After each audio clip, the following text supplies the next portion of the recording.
Hello, everyone. I see people filing into the webinar, so I'm going to go ahead and intro us here. Welcome to today's roundtable, the big ideas from the Leadership Summit. I'm Brittany, the editor of Community Rec Magazine. I'll be guiding our discussion today. So in our virtual session, it is sponsored by our friends at Bell Excel. Thank you, guys. Some of our attendees from this year's Community Rec Leadership Summit are going to highlight the big ideas and top takeaways discussed during the event.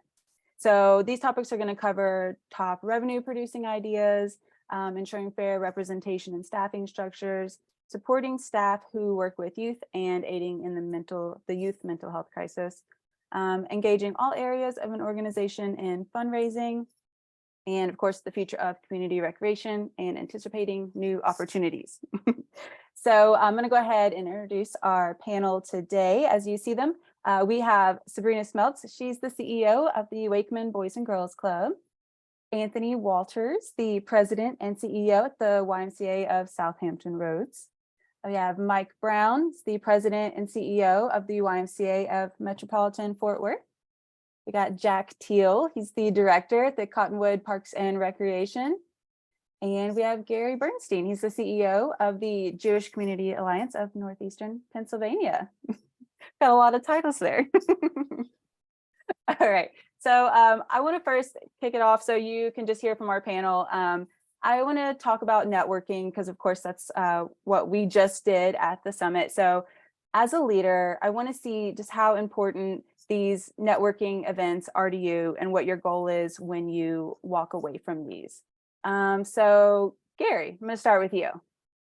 Well, thank you, Brittany. It's great being here, and just want to let people know, the ones who weren't at the summit in Carlsbad, you missed an unbelievably great time.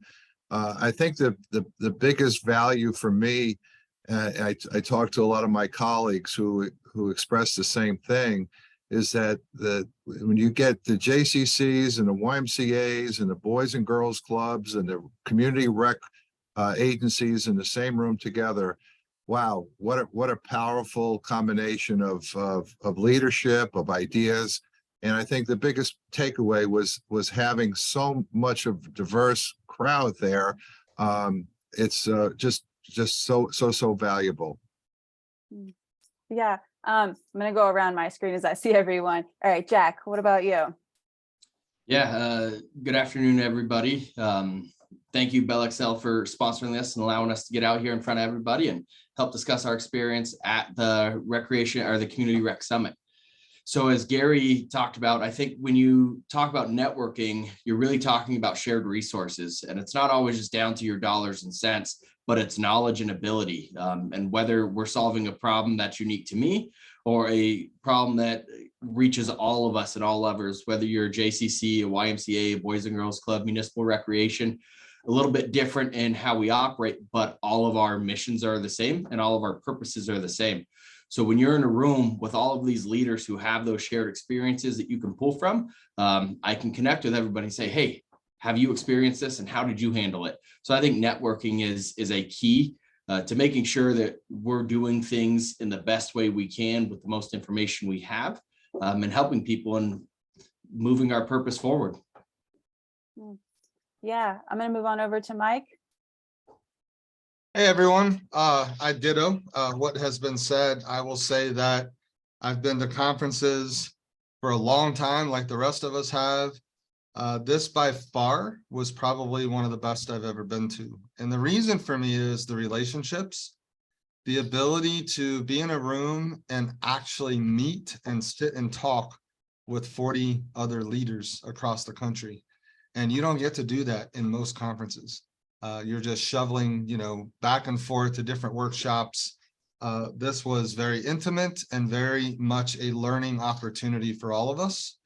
I think that only 50 are coming next year, that's the limit. And I think it's probably something that I will try to come to as much as possible. Thanks, Mike. Anthony, we hear from you. Yeah, Mike already shared. So good to be here, good to be with you. And thank you for the invitation. So Mike just gave that little, hey, only 50. So So Brittany, save my spot. Don't give away my spot here. Let me just go ahead and put the plug in. I got you. But I do want to amplify the, the sort of in and out of organizations piece. So to Gary's earlier point, I think you've got, whether it's JCC or Parks and Rec and the Y, absolutely an advantage there. And then inside of the Y, I think Mike and I met for the first time or met again and got more intimate in terms of our conversation at the Community Rec Conference. So at that point, we had some deeper dialogue about our similarities, some of our differences. I just think it created that intimate environment for us to actually have some conversation. That doesn't typically happen at some of our larger conferences. So that was a plus. But then beyond that, there's some different size YMCAs there too for us to have some varied dialogue. So the differences between those sizes also helps us. So that's one piece to it. The other piece is the style and approach. So the style and approach of the dialogue and kind of what the offerings are. You kind of hear those different ideas and you go, all right, cool. Which takes me to my final point about you get an opportunity to reimagine how you might deliver on some of the programs and services that you have out there from a business standpoint. So those would be my sort of three pieces and advantages to networking out there with you. Yeah, and last but not least, Sabrina from your tropical oasis. I'm not in a tropical, I'm in Connecticut, I swear. I think I would echo a lot of that. I think for me, having worked in multiple, so I am a former YMCA employee, and now being in the Boys and Girls Club world, it was really nice to be able to bridge that gap with community leaders, but then also bring others in. And I think, at some point, all of us as leaders of the organizations that we serve, we're looking at how we take, I'm going to say, calculated risks, right? And so as we're trying to be innovative and as we're trying to move forward, our organizations being ahead of trends and things of that nature and to be prepared, I think this is such an environment for us to share across community organizations where it may work really well for one in some community and it may not in others. And you see that in the YMCA world, you see that in the Boys and Girls Club world that I'm in now, and in the JCC and community rec world. But being able to bring everyone together to have those conversations in a different way. I think, again, I don't think I've ever sat in a room with execs who are like-minded from another organization besides a YMCA or a Boys and Girls Club. And so now we've just added other parts to that. And that was hugely impactful for me as a professional, but also then thinking about how am I going back into my community, engaging other community organizations that I may not have thought of in the past. Thank you all. That's really great to hear. I'm so glad that this was helpful. So with that, I do want to go ahead and jump into our topics so that we can share some of these really great takeaways with our folks who weren't able to join us. So naturally, we're going to start with our first one was reimagining revenue. And forgive me, I brought some notes because this was a lot to remember. So if you see me reading, that's why. But yeah, so we started out, so reimagining revenue. So some of those things that I pulled from the conversation, it was a focus on the interconnectivity of impact, staffing, business costs, philanthropy, and community engagement. So a big part of the report outs was sharing the top revenue producing opportunities. So I just wanted to see if you could each go around and share some of the ideas that stuck out to you most. And let's start with Jack. Yeah, thanks, Brittany. So one of the things that really resonated with me that I came back and we tried to implement within our Parks and Recreation department is there was a lot of discussion about automating processes. So that way the interactions you have are direct and meaningful. When you have to have those interactions over the small things, the purchasing a day pass or items like that, maybe those aren't the meaningful and the impactful interactions you can have with the public. So the more of those items you can automate, the putting your memberships online, making class registrations online, all those different things that you can do in that sense frees you up to have those meaningful interactions with your customers. So you get to go and interact with them in the spaces that are meaningful to them and help enhance their experience within the program, within your facilities, and that helps create return customers, and then also grows that base by the experiences that are built. One of the things that I thought was a really unique way of saying something, and I think it might have been one of our moderators.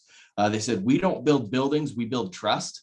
And I think when you can build that trust and you can share that with your user base, that will only continue to grow. So I think automating those things and allowing yourself to have those interactions will help drive your revenue.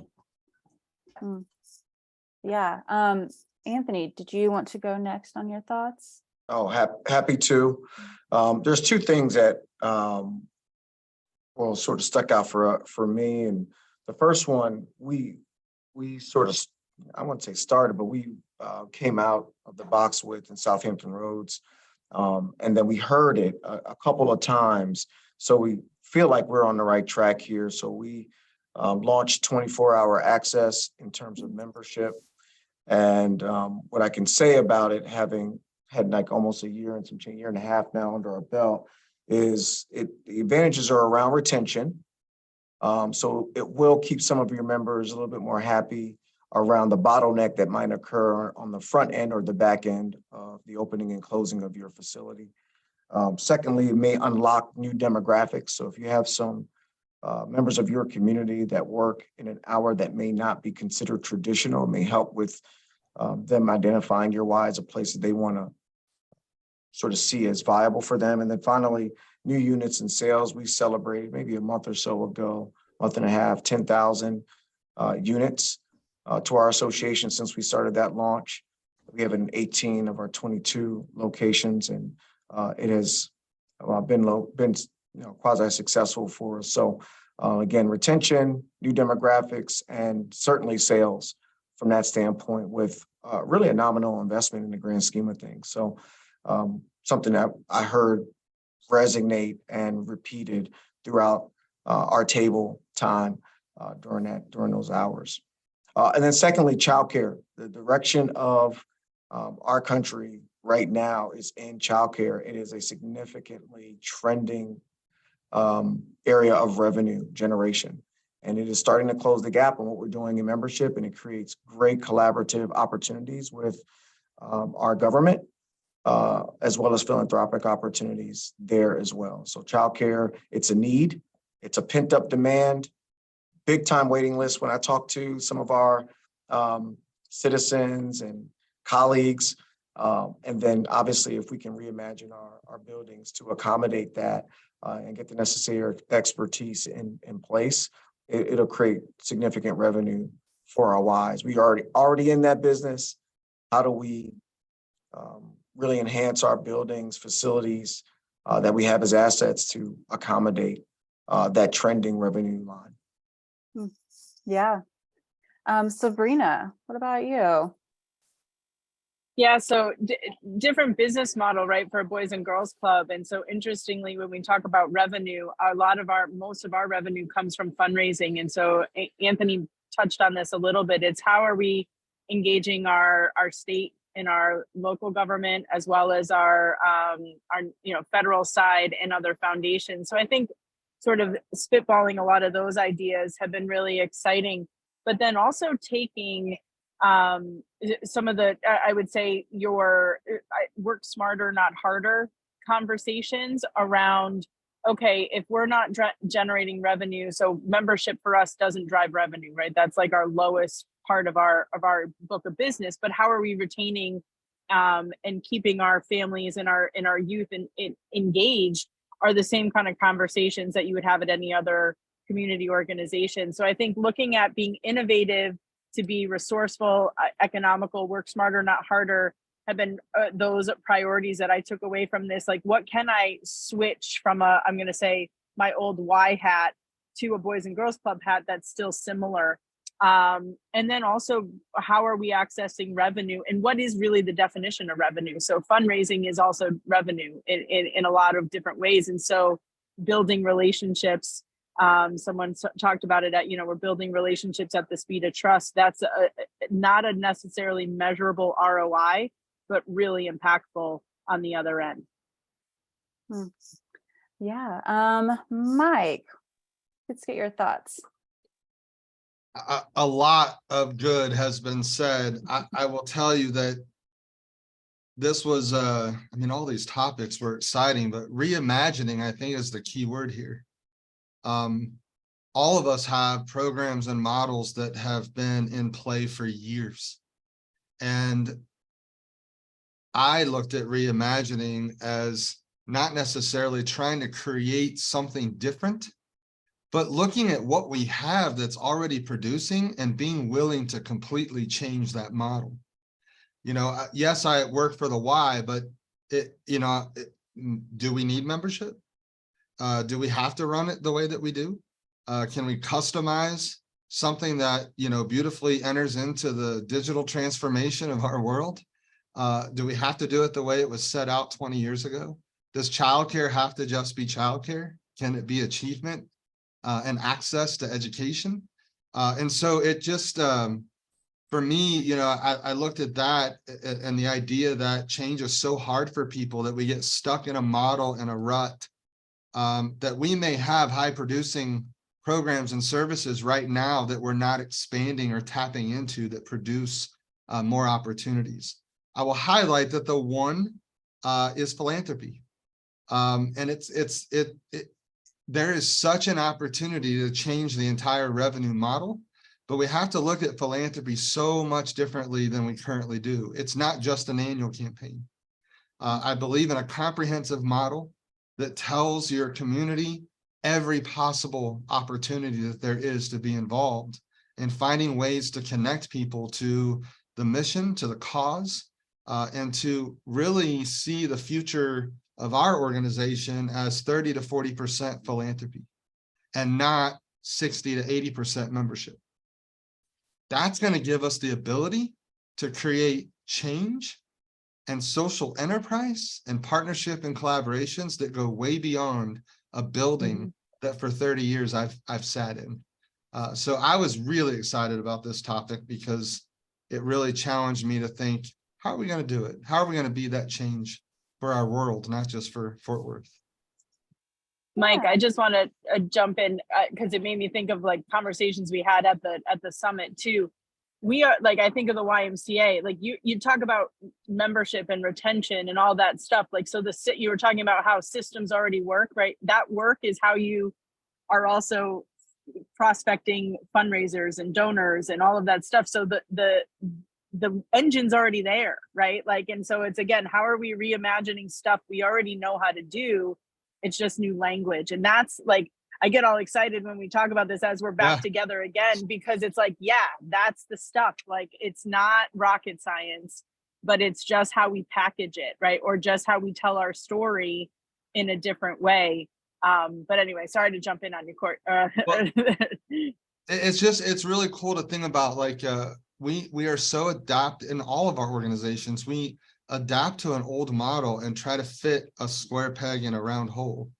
Right. And if we want to be 40% philanthropy, then do we need a membership director, or do we need philanthropists, folks that are responsible for engaging with that member? And less than 10% of members are actually contributing, right? And so there must be a problem there. And so there's an opportunity to take an existing model and change it so that we can stop talking about 20,000 members and start talking about the engagement and the opportunity to serve a community. That's what those relate. Yeah, it's those relationships. Yes. Yep. Yeah. Gary, do you want to wrap us up on this topic? Yes, of course. As a CEO, I think our jobs should be moving more away from the operation and more into fundraising and into development. I would say that my role here is probably 90 or more % in terms of generating revenues for our agency. So you talk about annual giving, and of course we all have the galas and the auctions and the raffles and the golf outings, and they're all good. But, best practice dictates that the face-to-face interactions, Jack talked about meaningful interactions. Mike talked about, the same type of meaningful relationships that you develop.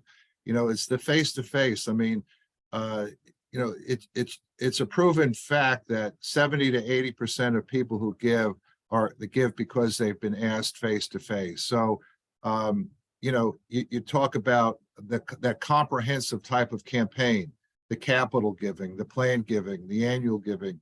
You know, we can't just be looking at one. We have to look at all three and wrap that into a nice package. And the last thing I would say, you know, we all remember that ice bucket challenge that the ALS organization did a few years back. And that was a multi-million-dollar fundraiser for the ALS Foundation. But, you know, we refer to that as more of a transactional type of fundraiser. But where we have to keep moving towards is that transformational type of fundraiser where you develop, you build, you develop, you steward those type of major givers into your organization. That's where you build trust. That's where you have those meaningful interactions. And I think that's where the future of our organizations are. Yeah, Anthony, did you have another comment to add on this topic? Yeah, just a very, very quick one, because part of the reason why I wanted to leave philanthropy out is because I knew that Mike would land that one. I would have been totally disappointed if he didn't say anything about that, because that is where I knew he was passionate about that one. I just want to add a word to reimagine related to all this, which is reimagine and remind. Because I think when we were in this pandemic, what happened was we reminded people who we really were, all the organizations, Parks and Recs, JCC, Boys and Girls Club, and the why. We reminded the communities what we were actually in position to do. And so part of that is to raise resources to reinvest back into the community. That's all it was. And so it does have to be our top priority, has to be the number one thing that we do over and over again. So it is reimagine, it's remind, so we can reinvest. Yeah. And I know that this is a really big topic. So we have one more thing. So we got a question from the audience. So I was going to see if you all wouldn't mind to answer it. So it's from David Sorkin, who was actually at the event with us. So hello, David. So David had a question. So he wanted to know about the types and scope of government grants that agencies are receiving. Does anybody want to I would. take that on? Okay. Well, hi, David. David's my good buddy. In fact, I would have to say that David and I are working on a collaborative article for the next issue of Community Rec magazine. And that's exactly the topic that we're addressing, is the issue of federal state grants. We here in Northeastern Pennsylvania are doing a renovation of our campsite, and we received over $2 million worth of RACB funds. It's a state grant that we applied for. Last week, in fact, I met with Congressman Matt Cartwright, one of our U.S. congressmen, talking specifically about these community project funding grants. It used to be called earmarks. They don't like that word anymore. The community project funding grants. And the importance of getting these type of funding, I think not many of us do it. And I think what David and I are going to be exploring is a little bit more of how you tap into it and the value of actually working this model to your benefit. Thank you, Gary. David, let us know if you have any more questions on the way, or anyone else viewing, pop into the chat or the Q&A feature. Either way, I'll see those. We'll make sure you get those answered. All right, I'm going to keep us on time here. I'm going to move on to the next topic. So this was discussing DEI. The lovely Rodrigo Ross really kicked this off with a ton of great information that has really stuck in my head since. So one of the things that we talked about, so it was diversity in business fosters innovations, improves the bottom line, and helps with recruitment. So for each of you, I want to see if we can go around and share how your organizations are ensuring fair representation in your staffing structure. And then if you just had any additional takeaways you had from the discussion. Mike, let's start with you.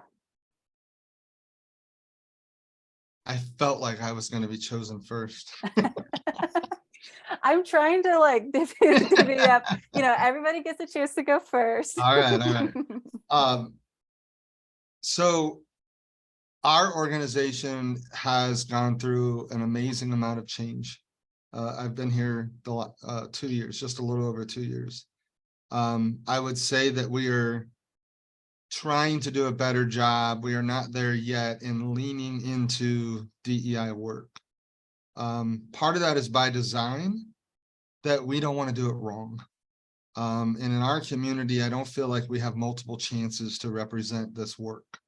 And it needs to be embedded into our culture and not just a program that one person does. And so as an organization, I would say that we have some disparity in our leadership as far as representation of women and well, in a lot of different areas, but we have had huge improvement in that work in the last couple of years. It's really looking at our policies and setting ourselves up for that success, because it's not necessarily intentional, but it does happen. I will say that we continue to look at the disparity in wages. And when I came here 2 years ago, I asked for a report of all of our leaders, and I never thought this was true because I always hear it. But the men were making more than the women. And in all areas and for no particular reason. And so I had to rectify that and work through that process. So I would just say to everybody, this was one of the most inspiring conversations, maybe one of the most uncomfortable for some people in the room, but one of the best conversations at this rec event that I have had around DEI work in my entire career. I think that I just met with Rodriga for lunch yesterday. And got to ask more questions and met a lot of friends through this process that have been very open and honest with myself. And I will also say that, as a Y, we just hired and offered the job to a young woman who is moving here from Ohio to do this work with us. And I'm looking forward to really seeing a culture change here in Fort Worth. Yeah, thanks for sharing, Mike. Sabrina, do you want to go next? Sure. I think, this is a journey. This is part of a culture, whether you're changing the culture, enhancing the culture, or understanding what that is. And so we definitely, our organization has had some, I would say, growth in our leadership in sort of the communities that we serve. And so 11 years ago, we started serving, coming out of what I would call the suburban world of service and into the largest city in the state of Connecticut, which also challenges sort of your board, what your board makeup looks like, what your leadership looks like. So we're on this path to be very intentional, but also to be organic so that this is sustainable. I'm proud to say I'm the first female CEO of this organization, and we're hitting our 110th year this year. So that's, those are steps in the right direction. And again, not because the door was closed. There was a 40-year exec prior to me, so hard to get in there, right? But I think it's about being intentional. We are very good on the hands, on the frontline level and the programmatic level of representing with staff the communities that we serve. But it has to go further than that, right? And it has to, and so this ongoing work that we are doing internally, I think from being at the summit helped, the same to Mike, helped in ideas and understanding, and sort of challenges that are having. And it's, we say this a lot, it's lonely at the top, and it's not about being at the top, but it's lonely in positions like being a CEO in ways that you need to have a network to be able to run things by, or to say, hey, in full transparency, am I off my rocker? Like different things of like saying, like, am I wrong? Did I do this right? Or where am I missing the mark? And I think we created an environment in this community and at this summit where we were having some very, it was safe to have an uncomfortable conversation.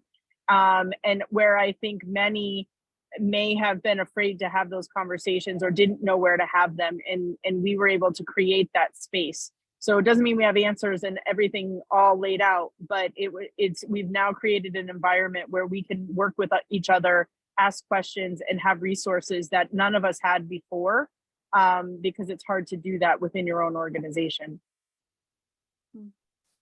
Yeah, Gary, did you want to add your thoughts? Yeah, what stands out in my mind, and for those of us who are attending the summit in Carlsbad, one of our moderators, facilitators, Rodriga, she is a very, very, very talented young African-American. And she stood up during one of the sessions and she looked around the room and she said, you know what? I'm the only African-American female here in this room. It made everybody stand up and notice. And we were talking about that. So I think it all comes down to having a thoughtful process, that it has to be, it just has to be on our agendas and in our discussion. A real quick story. When I was a very young professional starting out in New Orleans, JCC, there was a much older executive in Texas that I looked up to as a mentor. And I had this conversation with him, and I said, when you're hiring somebody, who do you look for? What kind of person are you looking for? And I remember it like it was yesterday. He says, I like to have an older person who's set in their ways, mature, experienced. And I said, what are you talking about? Here I was like 22 years old, right out of college. And I'm saying, no. You want somebody who's young, who's hungry, who wants to make an impact. So, I mean, it was that type of conversation that stuck with me all these years about what kind of diversity, what kind of mix do we want to have on our staff, whether it's, and we all know what it is, young, old, it's gender, it's race, it's religion, it's all that sort of stuff. And if you look at the panel here today, I think we have a pretty good diverse panel as well. I think it's like I said before, I think it's a thoughtful process that we have to keep on everyone's minds and on everyone's agenda. Mm-hmm. Yeah, thanks, Gary. Anthony, let's hear from you. One of the things I really loved about our time in Carlsbad was no one could escape. We were in that room and no one could go anywhere. We had to have a conversation about it. And I applaud the bravery and courage of every single person, including everybody on this panel, who actually used their voice and talked about it. They were very vulnerable. And I think the vulnerability is the number one trait and asset you need to even have a conversation about this. It's like the number one thing you need. No one needs any bravado, any of those things. Because even the individuals who seem like they can talk about it have questions about it. So in this panel, where they were front and center on the dialogue of like, I got questions. I think that's the best place to start. With that being said, I think Sabrina used the right word. She said intentional. You just have to be intentional. And so you asked about what do we do where we are and what you bring back. And in our association, we talked very early on about you have to listen, you have to learn, and then you have to activate. Yeah, because that's the journey, to Sabrina's point. That's the journey. You just always are on the journey. It never ends. There's no like, we got it. There's no magic bullet. Like, you don't arrive in this space at all. I learn every single day about what pronouns to use, when to use them, how to use them. I learn all the time what you said yesterday may not apply today. And it's important that we all just embrace that journey, number one. Number two, what you're doing for the boards could also apply for your staff team. So, if you have a board matrix there, you should probably have a board matrix for your staff team, or a staff matrix. And it's not about counting heads as much as it is about equitable practices. Because I know personally, if I'm being chosen because you need that count or that census count, I don't know if I feel great about that. Just being vulnerable on this call, I don't know if I feel wonderful about it. I do want an opportunity. I know people like me who want opportunities, but I don't know if I just want it because of that. So there's people who feel very opposite of that. And that's the conundrum that we might have. But I think if we have equitable practices one day, we don't even have to talk about the strategies. If the practices are embedded, into Sabrina's point, they are intentional. So to some of the strategies,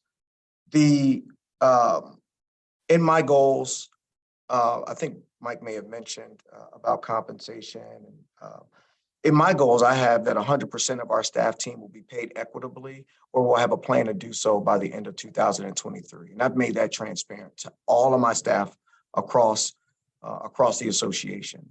So that's the game plan. That they're going to know what that looks like, and what gender.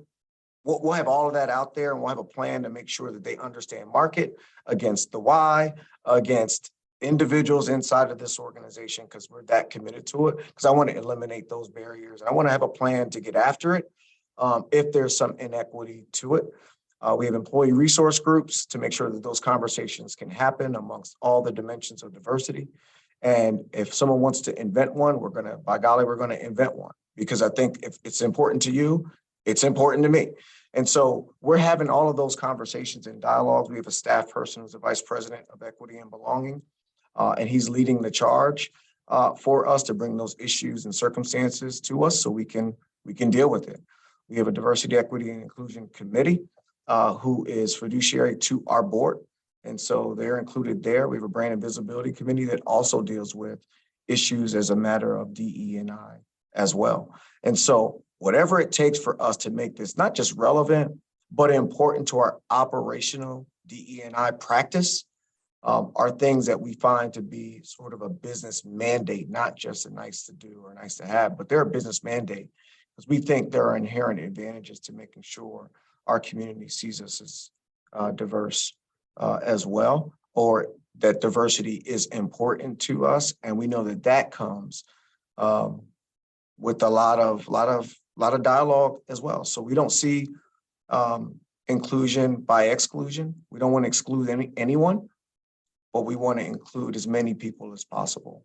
And that's going to take a lot of dialogue, a lot of conversation, a lot of listening, a lot of learning, and a lot of activation. All right, Jack, you wanna wrap us up on this topic?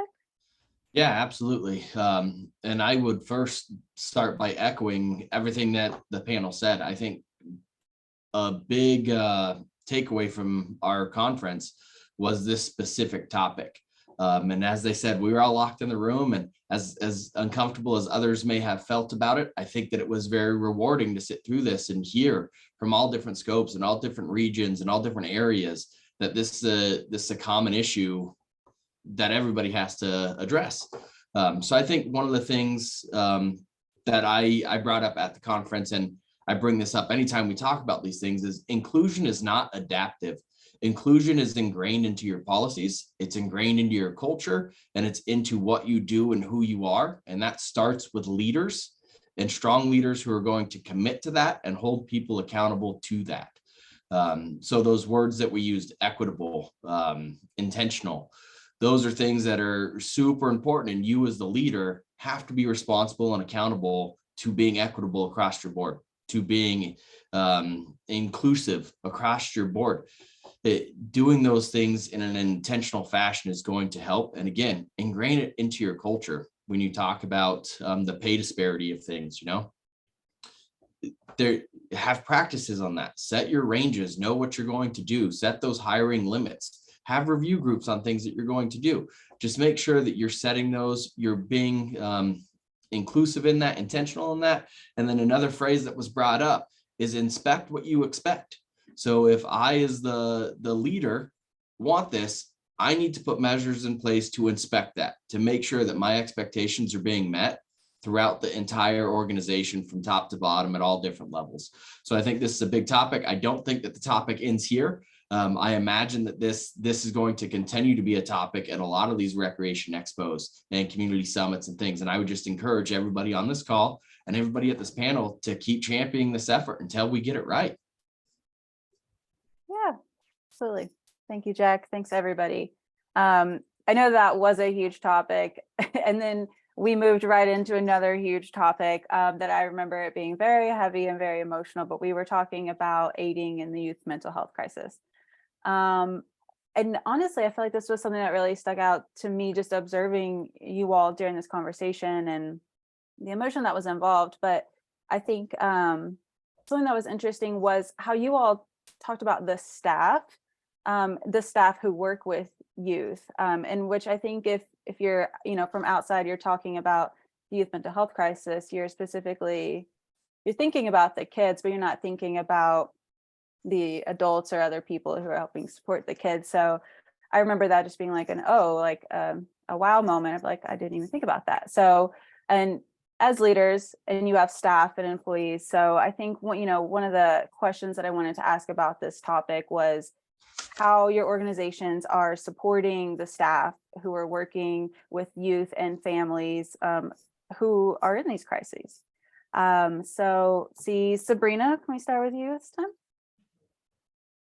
Sure. I think, we serve youth. That's our primary, that is our book of business. And I think I'm not shedding light or treading lightly on this, but our youth are in crisis when it comes to mental health, right? But also the rest of the world around us. And so we are very focused on how we're giving support to our youth. But we also many of our communities that we serve, our families and our staff come from trauma filled spaces outside, right? So when we have our youth that are being impacted by mental health, it's also triggering our staff. So we've had to really take a step back to look at how are we supporting that. And that's hard to do, right? That there's a bottom line dollar to do that, but our staff in any organization that serves youth or the community, our staff are our bread and butter. We can't do what we do without them.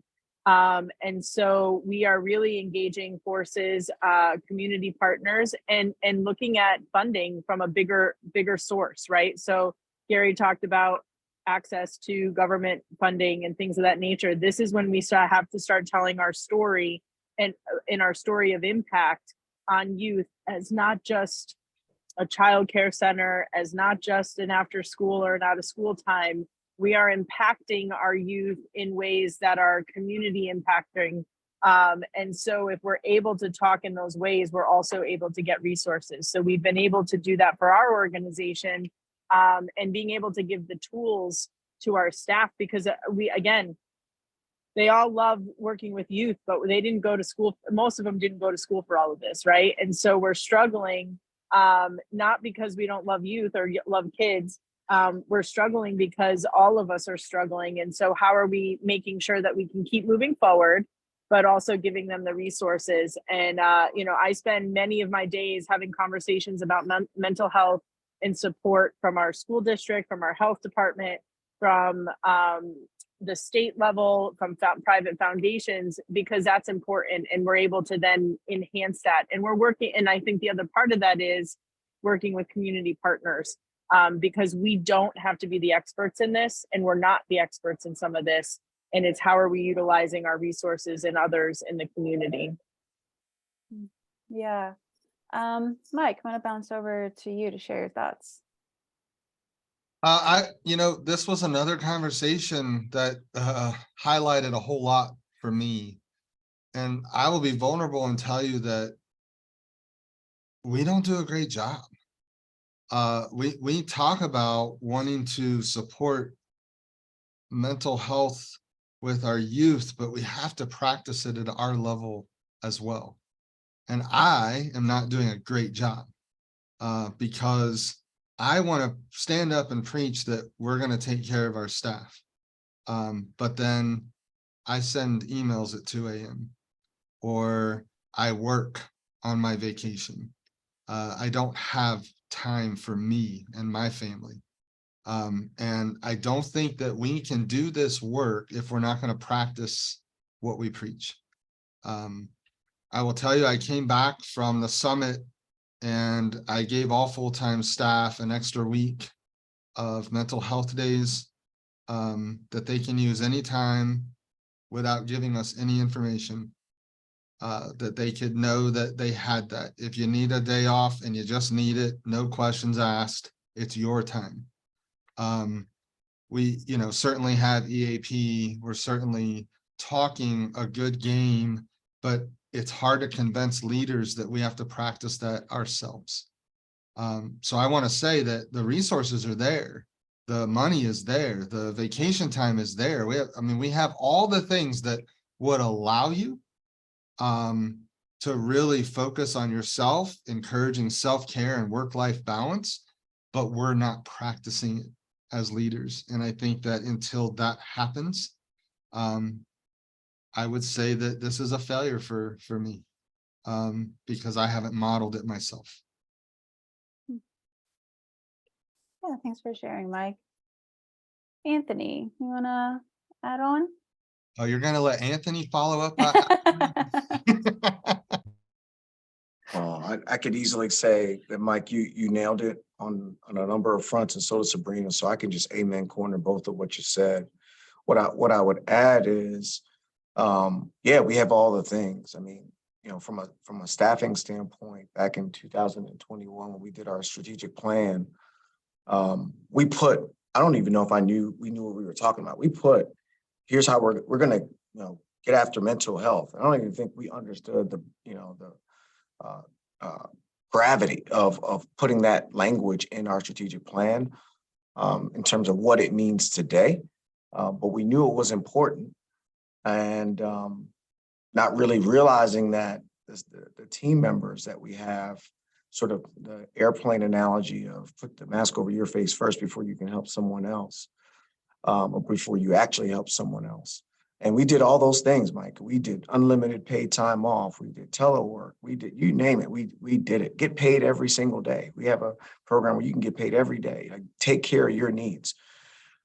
It still doesn't stem the tide in terms of what's happening out here in cyber land for them on the internet. What's happening with gun violence, you name it, it's going on out there. And what I've determined is that we need to train the trainer.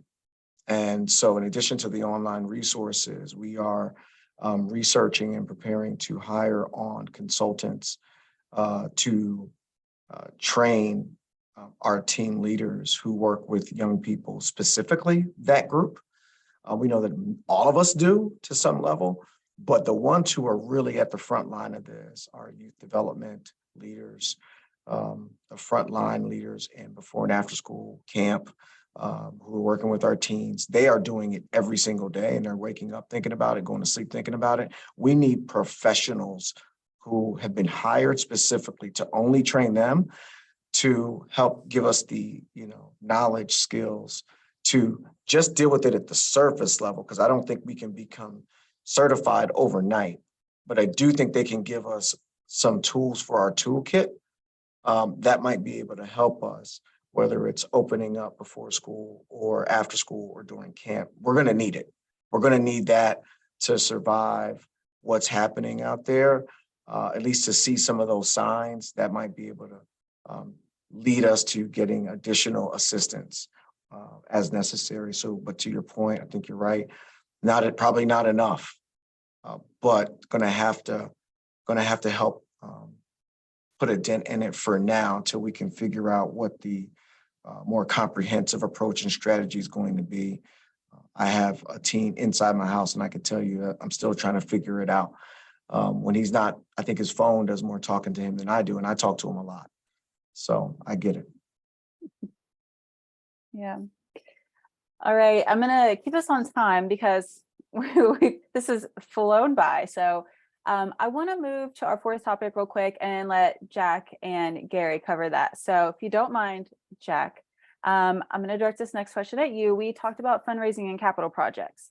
So I remember a big key phrase was community engagement. So I wanted to see, so when we're talking about engaging all areas of an organization in fundraising, can you just share like a couple top tips? Yeah, so one of the things that we talked in depth about is that people vote with their feet.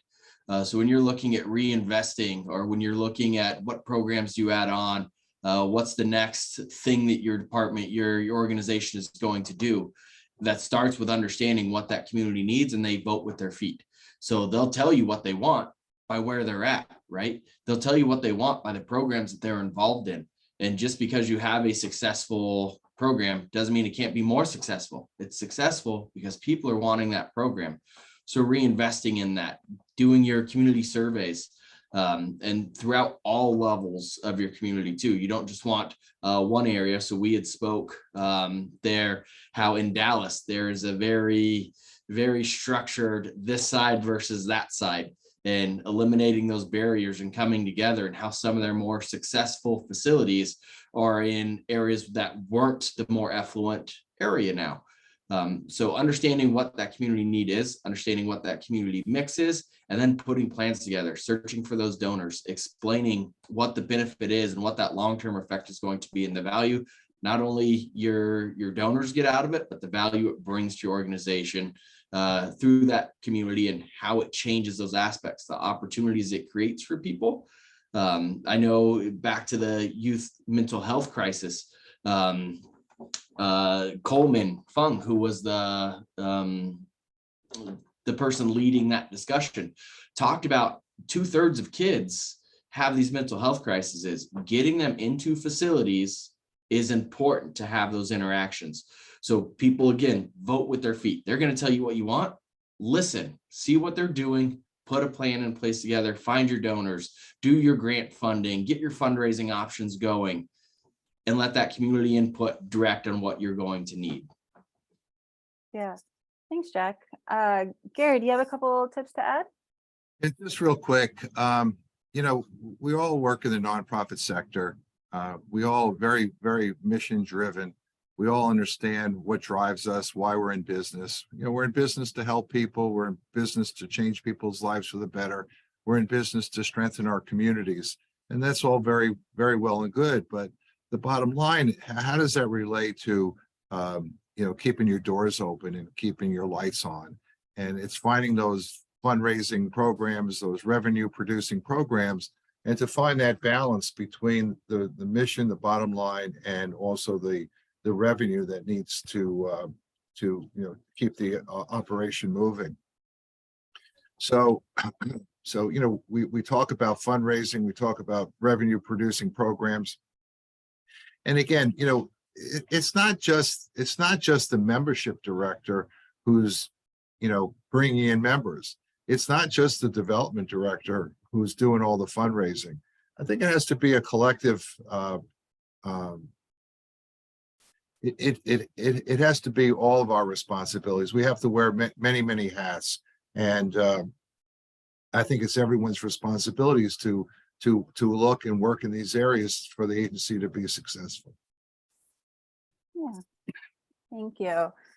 All right, we have our last 5 minutes here, so I want to see if we can go to just each person. Our last topic was just on the future of community rec. So just during this call, if each of you could share just like a futuristic takeaway that you maybe had, or something that you're just thinking about as you look to the future that you took away from the summit. Anthony, I'm going to start with you. Well, I'll start with I'll end with how we started, which is the benefit, which is bringing these different industries, I guess for lack of a better word, together. You know, bringing those industries together. We have more similar and alike than we do different, and having those best practice opportunities is really important. But then also being able to talk about ways that we can synergize may also be the future. I think we may be able to leverage some collective goodwill, some resources to the conversation around philanthropy. I think if some of our government agencies see, hey, they, instead of applying for different grants, they decided to apply together, that may have some value for us in the future. Yeah, Sabrina? I mean, I would definitely echo what Anthony said. I think it's about, we don't always have to reinvent the wheel, even though we're looking to the future. It's looking at what's working. And then also, I think understanding that, I'll use this as an example. Someone just threw out, why do we have membership, right? Or do we need membership? Do you need program sessions, right? Do you need those things, and what does that look like? And so being willing to ask those questions, to look in the future, what's driving sort of why we do things that we do. That doesn't change your mission, but really taking a look at, why are we doing this? Is this a good practice? And thinking ahead. So I think the hardest thing for us as program driven organizations and opportunities is we get stuck sort of in our silos, right? Like, that's some of the reasons why this type of work and this type of summit was so exciting, because you got a chance to get out of your silos and get out of sort of your frame of reference. But are you looking at things differently and being proactive instead of reactive in a way? And so, we one of the slides, it was sort of looking at the Jetsons, right, as part of this sort of, when we were looking at, there were conversations about AI, there were conversations about some of these things that we don't really have that we can comprehend. But I mean, I think back to that slide of, we were talking about the Jetsons, and many of us grew up watching the Jetsons. I might be dating myself at this moment, but looking at some of the things that were in that cartoon were 100% things that we're like doing right now. And like, who would have thought of that? And so I think understanding that no idea is a wrong idea, is a bad idea, is understanding how to take some calculated risks or push yourself out of that realm. I think that's how we're going to continue to be relevant and in the future, moving ahead. Many of our organizations have been around over 100 years, right? So we've figured it out before. We're part of that, of the sort of the next generation of sort of elevating what we do. And I think we have to be comfortable with, I don't like the term thinking outside the box. Like, why is there a box, right? Like, do we really need a box? And so how are we figuring that out? Yeah, Jack? Yeah, so I think, again, I'll go back to one of my opening statements is, when you get a group together with a shared mission, good things happen. I think for the future of community rec and all the things that we've discussed today, one of the takeaways I took from it, and I think Sabrina was there too, there was lots of YMCAs, lots of JCCs, but I was the only municipal recreation represented, and we didn't have a whole lot of Boys and Girls Club. So what I'll be doing is trying to get more involvement from those other stakeholders in the municipal sector to help bring that collaborative experience to the programs that we do moving forward. And again, resources within our network can be shared wide through everybody. The more people we get at the table, the larger everybody's resource base gets. So I think that's something that I would be focusing on in the future for community rec. Thanks, Jack. Gary? Sure.